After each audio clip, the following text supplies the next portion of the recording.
দিতে পারে না। অথচ আজকে ওই যে গার্মেন্ট শ্রমিক, আজকে রিক্সা শ্রমিক, এই শ্রমজীবী মানুষ তাদের শত্রুতে পরিণত হয়েছে।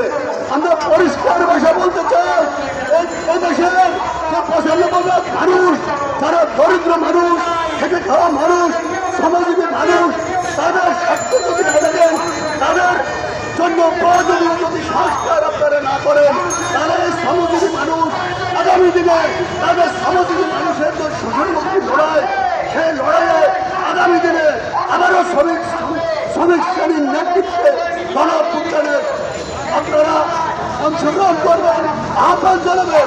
নিজের অধিকার প্রতিষ্ঠার জন্য আমরা সাংস্কৃতিক কর্মীরা আপনাদের পাশে আছি এবং ছাত্র শ্রমিক শ্রেণীর জয় অনিবার্য। সবাইকে ধন্যবাদ।